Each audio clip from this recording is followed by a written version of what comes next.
Hi, Air Sign, Aquarius, Gemini, Libra. Kumusta po kayong lahat? Okay, so Air Sign, maraming salamat po sa walang sawang pagsubaybay sa ating mga reading. And kung ikaw ay bago pa lang sa ating channel, mag-subscribe na po kayo. And i-click mo na rin yung ating notification bell para lagi kang updated sa ating mga bagong upload. And sa mga interesado pala sa ating private reading, wishing candle, cord cutting, iiwan ko na lang po yung link ng aking Facebook sa ating pong description box below. Ayan. And maraming salamat din po pala sa mga nag-a-avail sa atin ng private reading, wishing candle, and cord cutting.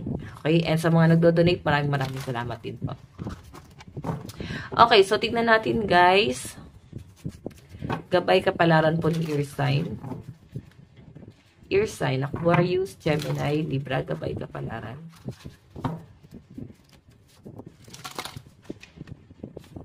Okay.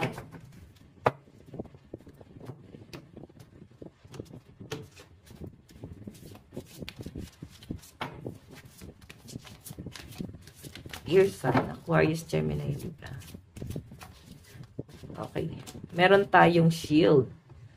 Air Sign, ito yung mga bagay na maganda. Kasi si shield is someone or something na iniingatan niya yung mga bagay na mahalaga sa kanya. Importante sa kanya. So, siguro yung mga Air Sign ngayon, may mga bagay na kayo na pinapahalagahan. Hindi kagaya dati na parang hindi mo alam kung ano ba yung mga dapat mong pahalagahan, ingatan, hindi mo alam kung ano yung ipa-priority mo. So, yun yung nasasagap ko sa mga Air Sign. So, ngayon Air Sign, no, maganda to kasi ngayon meron ka ng motivation, namomotivate ka na kung sino or ano yung dapat mong iniingatan or pinapahalagahan. Okay? Mas lumalawak din ang mga Air Sign dito. Ayan, pwedeng connection mo. Pwedeng sa source of income. Gusto mo siguro guys ng expansion. Ayan. Okay. Air Sign, Aquarius, Gemini, Libra. Gabay kapalaran. Gabay kapalaran po ng Air Sign. Okay. Meron tayong fly. So, yung iba sa inyo guys, pinapakita sa akin dito. Siguro, gusto mong magkaroon ng kapaki-pakinabang yung mga bagay na ginagawa mo. At ngayon, mas binavalue mo na, no? Hindi siguro kagaya dati na parang basta labas, ganyan. Kasi, kampante ka eh. May babalik. Parang hindi yan basta-basta mawawala. So, ganun yung nakikita ko sa energy. Ngayon, Air Sign, nakikita ko na parang pahalagahan mo na, no? The fly, and nakikita ko rin na hindi mo na rin basta-basta hahayaan na mapunta na lang sa wala yung mga bagay na paghihirapan mo. Or, yun din siguro kailangan mong gawin, no? Huwag mong hayaan na mabaliwala lang lahat ng mga pinaghirapan mo dahil pinaghirapan mo yan. So, pahalagahan mo yan. Okay? Tignan pa natin, guys.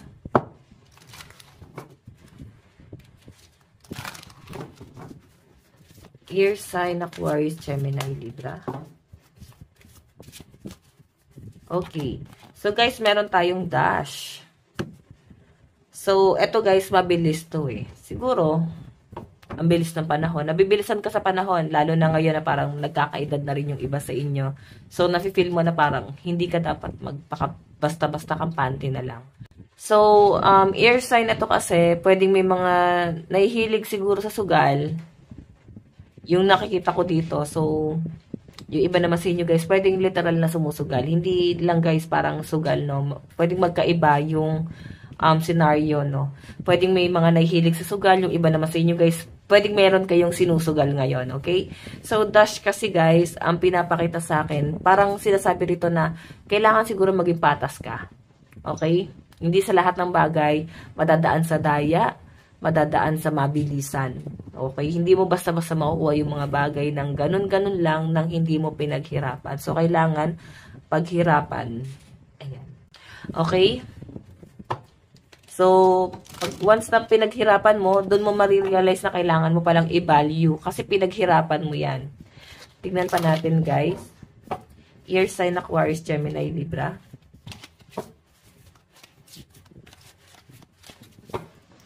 Okay. So, meron tayong jump.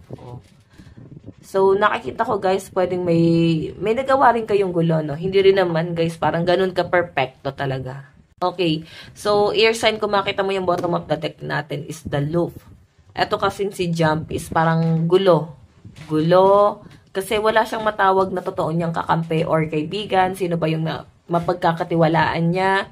Sino ba yung, parang madalas kasi guys nabebetray to eh. Kaya parang ang mga The Jump guys, eto, nakakagawa sila ng gulo. Okay? Hindi dahil sa, hindi nila sinasadya. Pwedeng talagang intention nila. Okay? And ang pinapakita sa akin dito, pwedeng meron kayong nagawa na ganon, na maaring nakagulo, or nakasama sa inyo. Pwedeng sa inyo na lang guys, no? Baka meron kang nagawang gulo, napahamak mo yung sarili mo. So, air sign, sinasabi dyan yung dalog kasi, hayaan mo ba ng paulit-ulit na lang yung sitwasyon mo? Okay? So, this time, maging practical na air sign. Okay, maging practical and isipin mo na ingatan mo na yung mga bagay na paghihirapan mo. Okay, hindi ko pa kasi guys nakikita na may stability pa sa mga air sign kasi nagsisimula pa lang talaga. Kasi ito puro gulo pa lang to eh, lalo na to. Okay? So siguro medyo na-frustrate yung ibang air sign dito kasi parang wala kang masandalan. Wala kang malapitan. Wala kang masabihan ng mga pinagdadaanan mo sa buhay. Okay? Okay. Tingnan pa natin.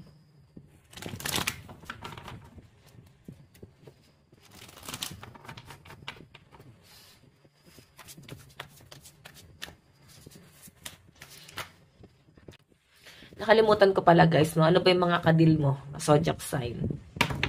Meron tayong Leo, Aries, Taurus, Gemini, Cancer, and Virgo. Okay, tingnan pa natin.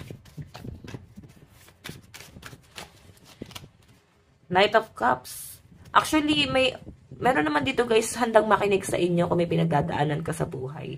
Meron dito na parang, pwedeng nakikita mo na kung sino tong taong to.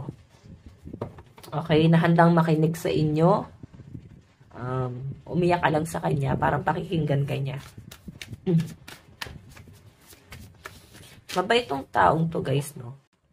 So, I think kakampi mo tong taong to, no? Hindi mo lang guys gano'n na napapansin na pwede mo siyang sabihan ng problema. Or ayaw mo rin guys gano'n nagtitiwala kahit dito sa taong to. Okay, so si King of Cups, pagpapatawad din guys, no?